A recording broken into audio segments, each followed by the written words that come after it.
नमस्कार, सुविधा चैनल में आप सभी का हार्दिक स्वागत है। हम बात कर रहे हैं class 10th biology life process chapter number 6। उसके अंतर्गत अब हम लास्ट लाइफ प्रोसेस के बारे में बात करेंगे जो है ह्यूमन एक्सक्रीटरी सिस्टम। तो अगर हम बात करते हैं एक्सक्रीटरी सिस्टम, तो every organism has some basic life processes. Okay, हर एक ऑर्गेनिज्म के कुछ बेसिक लाइफ प्रोसेस होते हैं और उन्हीं में से एक प्रोसेस है एक्सक्रीशन जिसे उत्सर्जन तंत्र भी कहा जाता है, उत्सर्जन का प्रोसेस। तो ये अलग अलग ऑर्गेनिज्म में अलग अलग मोड का हो सकता है। कॉम्प्लेक्स ऑर्गेनिज्म की बात करें जैसे ह्यूमन बींग्स में, तो यहाँ पर एक पूरा स्पेशलाइज्ड सिस्टम प्रेजेंट होता है और उस सिस्टम को कहा जाता है human excretory system.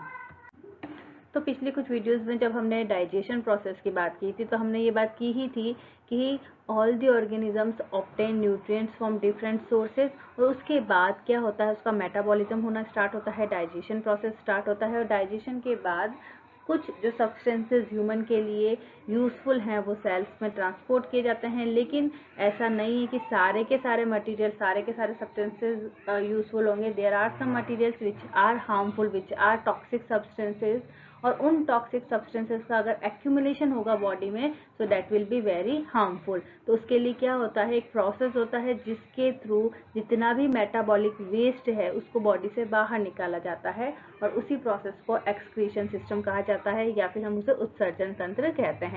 So what is the definition? The biological process of removal of harmful nitrogenous metabolic waste from the body is called as excretion. एक ऐसा बायोलॉजिकल जैविक प्रोसेस है जिसमें हार्मफुल नाइट्रोजिनस जितने भी वेस्ट मटेरियल हैं उनको body से रिमूव किया जाता है। उस प्रोसेस को कहा जाता है एक्सक्रीशन प्रोसेस। अब अगर सिंपल ऑर्गेनिज्म की हम बात करते हैं, यूनिसेलुलर ऑर्गेनिज्म की अगर हम बात करते हैं, तो ये साधारण डिफ्यूजन मेथड के थ्रू हो सकता है। लेकिन अगर हम मल्टी सेलुलर ऑर्गेनिज्म की बात करते हैं तो स्पेशलाइज्ड ऑर्गन होते हैं, specialised organ special function create करते हैं वेस्ट सब्सटेंसेस के रिमूवल के लिए।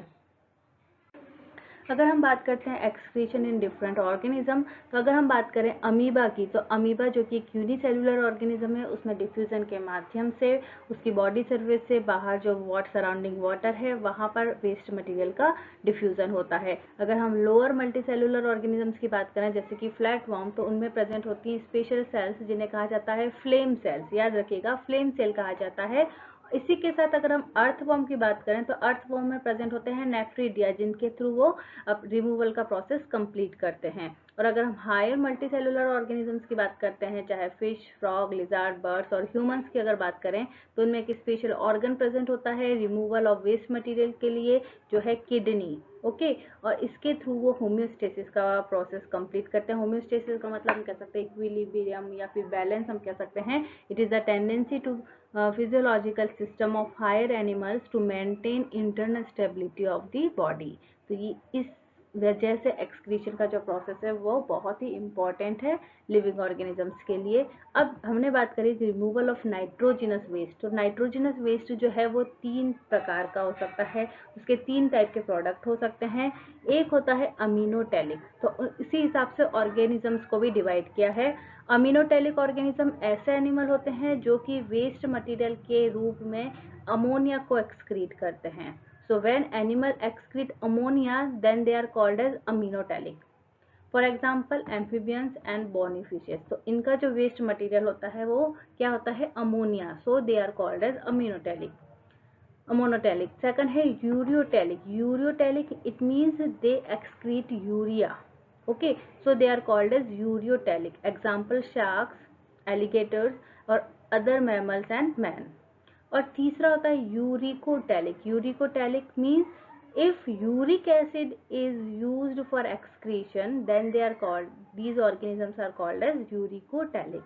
Insects, and reptiles and birds are the examples of uricotelic। So these are the 3 types of organisms on the basis of presence of nitrogenous waste।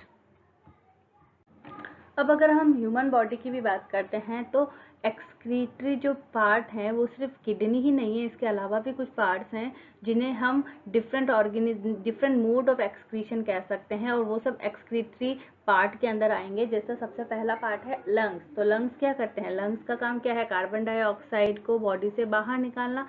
तो lungs excrete carbon dioxide and water vapour during the process of respiration.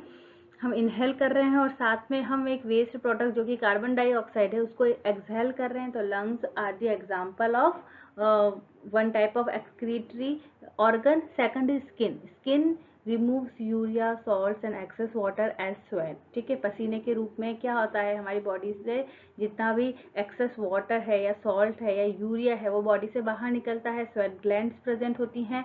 तो ये किसके through निकलता है? ये skin के through निकलता है। तो ये भी एक प्रकार का क्या होगा, ये एक मोड ऑफ एक्सक्रीशन हो सकता है वेस्ट पदार्थों के रिमूवल के लिए। तीसरा हो जाएगा large intestine. Large intestine removes the indigested food as faeces through the anus. और चौथा हो जाएगा यूरिनरी सिस्टम, जिसे हमें डिटेल में पढ़ना है। The organs that form, store and excrete urine constitute the urinary system. तो अब मैं ये जो यूरिनरी सिस्टम है उसे डिटेल में पढ़ना है। इसके कौन कौन से पार्ट होते हैं? इसके मेजर 4 पार्ट हैं। पहला हो जाएगा किडनी, सेकंड हो जाएगा यूरेटर्स, थर्ड हो जाएगा यूरिनरी ब्लैडर और चौथा हो जाएगा urethra. So we have to discuss about all urinary system parts. So now we come to our main topic, which is excretory system in humans. Excretory system in humans include these 4 parts. First is kidney. You can see these are bean shaped kidneys. A pair of kidneys present. Then a pair of ureters. आप ये देख सकते हैं, ये क्या हो जाएगा? That is the ureter. After that urinary bladder. Then urinary bladder is that is a urinary bladder, urine को स्टोर करेगा। और चौथा पार्ट होता है urethra, that is fourth point part is urethra. So you can see in the diagram all these 4 parts.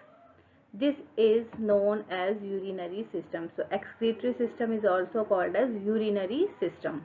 अब पूरा process कैसे होता है उसको सिंप्लीफाई अगर हम करें तो kidney produce urine and urine from the kidney passes through the ureters. तो यहाँ पर यूरिन का फॉर्मेशन होता है और ये जो यूरिन है वो कहाँ पे, इन यूरिनरी यूरेटर्स के थ्रू ये ट्रांसफर कहाँ होगा? यूरिनरी ब्लैडर में ट्रांसफर होता है and remains store there until it is released through the urethra. और इसको ये पूरा यहाँ पे स्टोरेज का काम होगा यूरिन के, जब तक कि यूरेथ्रा के थ्रू इसे रिलीज नहीं कर दिया जाता. तो ये पूरा प्रोसेस हमने शॉर्ट में पढ़ा है. अब हम इसे डिटेल में देखने जा रहे हैं कि किडनी के बारे में हमें डिटेल में पढ़ना है, नेफ्रॉन्स के बारे में हमें डिटेल में पढ़ना है, urinary bladder, urethra, ureter. We have to discuss all of them. तो सबसे पहले हम बात करते हैं किडनी की. किडनी का अगर शेप देखें तो आप यहाँ देख सकते हैं, it is like bean shape structure और ये लोकेटेड रहता है either the side of backbone or it is protected by the ribs as well as muscles of the back. तो दो चीज के द्वारा ये प्रोटेक्ट रहेगा, एक तो मसल्स ऑफ द बैक और रिब्स के द्वारा. और ह्यूमन एडल्ट की किडनी की जो लेंथ होती है वो 10 से 12 सेंटीमीटर होती है. इसकी जो वेट होती है वो होती है 5 से 7 सेंटीमीटर. और अगर इसका वेट देखा जाए तो इसका भार होता है लगभग 150 से 170 ग्राम के बराबर. Now kidneys are divided into major 3 regions. अब ये 3 regions होते हैं. सबसे पहला पार्ट होता है renal cortex region. जो बाहर का जो पार्ट होता है उसे कहा जाता है cortex region. Renal cortex is the outer layer and next the renal medulla. उसके बाद वाला जो पार्ट होता है अंदर का वो renal medulla पार्ट होता है. और lastly the renal pelvis portion, जो अंदर वाला आप ये देख सकते हैं, ये जो रीनल पेल्विस वाला ये जो इंटरनल पोर्शन है that is called as renal pelvis. तो सबसे बाहर जो कैप्सूल लाइक स्ट्रक्चर है उसे कहा गया रीनल कैप्सूल. उसके बाद वाला पार्ट कॉर्टेक्स रीजन हो जाएगा, देन मेडुला रीजन, और internal part is called as renal pelvis part.